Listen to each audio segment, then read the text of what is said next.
Well, it's the 23rd of May 2022, and tomorrow marks one of the most important days in London's transport history with the opening of the Crossrail Project, which will be known as Elizabeth Line.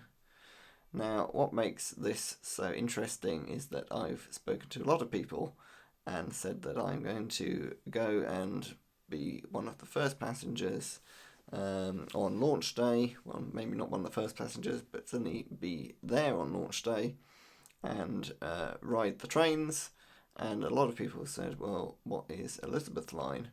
And what's very interesting is that Elizabeth Line is pretty much unlike anything else that we've seen in London, or for that matter, anywhere in the world.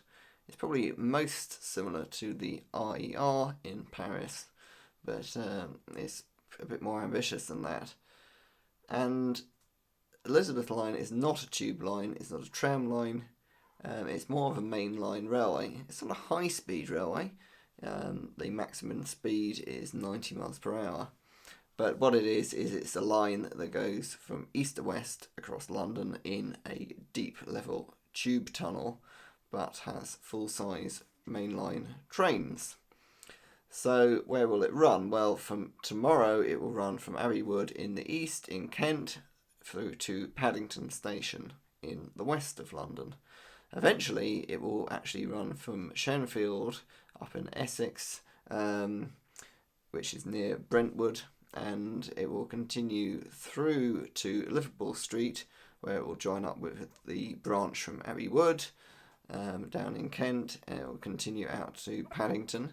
And from Paddington it will then go all the way to Heathrow Airport, taking over the Heathrow Connect services, and it will also continue out to Reading. So it will actually be possible to get a train from the city of Reading in the west over to Abbey Wood or Shenfield in the east. And this will basically halve journey times across London, and it actually marks a rather innovative new way of thinking about transport in London, because for forever, basically, train services in London have terminated in stations that are not in the city, and trams, trains, buses, etc. have got you that little bit further. And those trains that there are have been low-speed tube trains in narrow tunnels, and this would be the first time that basically the mainline service will just continue through London as it was. These are full-size stations.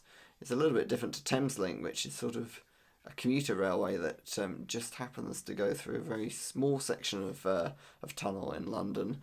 Not quite central. This is cutting right through the centre of London, and it'll be quite a remarkable step change in transport and the way we think about transport, because for years trains sort of never really got into the centre. The competing railway companies had these terminus stations on what was the outskirts of London at the time. Obviously London has expanded to encompass them, but they're still not really that central. The Elizabeth Line stations will be smack bang in the centre of London, and also in Canary Wharf. So we'll be getting a proper station in Canary Wharf for the first time.